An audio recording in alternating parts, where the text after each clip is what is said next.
Right. Our next guest knows all about it. Jill Spiegel is the author of the Flirtologist Guide to Dating, and you're going to bring us some timely advice because Valentine's Day is this Sunday, and you've got advice not just for people in a relationship, but for singles as well. It's a tough holiday for some people. Yes, it is. They hate it. Well, absolutely. If you're single and you're thinking, I should be in a relationship, I have to be in a relationship, you're going to feel left out. But the good news is when you're single, you can celebrate the love in your life, you can celebrate the friendships you have, and even on Valentine's Day, you can get a date for that night. One of your suggestions, though, for everyone is that day, you should wish everyone a happy Valentine's. Yes, absolutely. As you walk about, hold your head up high, realize you can be positive energy for everyone, and just say Happy Valentine's Day, and you'll feel community by doing that. So just by giving well wishes, it fills you up too. Now, you talked a little bit about getting a date on Valentine's Day for that night. Even if you're not in a relationship, some people think that's a little strange. How would you go about doing that? I can understand that. And it's going to be varying on a one-on-one date. Sure. So what you're going to do is if you have, you have friends already,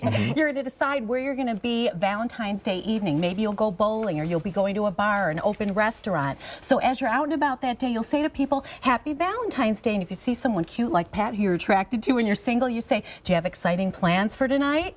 And Pat's going to be smart. He's going to say, well, actually, it's open. And they're going to say, well, you know what? We're all going bowling, my friends and I, so come join like us. A group. You create a group date. And that way, if you think there's something going on, you get to know each other better that night, and then they can ask you out for the next date. So asking if you have plans is a good icebreaker for something like that. Very good icebreaker, yeah. And so you'll find out where they're at, because they might not have a ring on, but they might say, well, I'm going out with my wife, but I have a great brother who'd love to go bowling.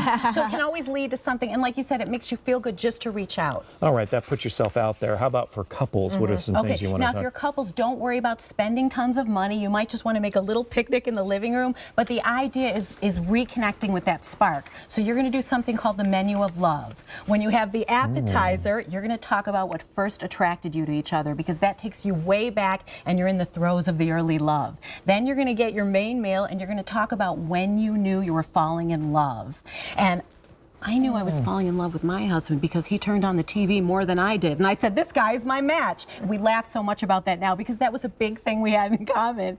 And then the third thing you're going to do when you get dessert is you're going to talk about how you appreciate each other today. Now, I've been married 16 years, and I'm going to tell my husband on Valentine's Day, I love the way you still watch TV with me. So it doesn't have to be a big thing. It hasn't changed. Yes, it's still 16 years. You are one low-maintenance chick. I mean, if TV will do it, it doesn't mean it doesn't roses. What part of I hear you saying here is that really to keep things invigorated and enthusiastic, you really should never stop courting. And the most successful relationships do that, right? That is it. When people say to me, oh, I don't flirt anymore, I'm married. I said, then flirt with your mate all the time. You want to flirt with your mate throughout your marriage and have little pet nicknames and come up to them and be affectionate. And like you said, make romance a daily thing. Flirt with each other, not some sick kind of stuff where you're flirting with everyone around. Right. I've seen that before. before. You can be playful and fun with other people, but they're going to know your romance is for your mate. And you can be really clear. Like, we always have fun flirting, but I'm sorry, I'm not divorcing my husband. I know. Plus, He doesn't watch nearly as much TV. I know.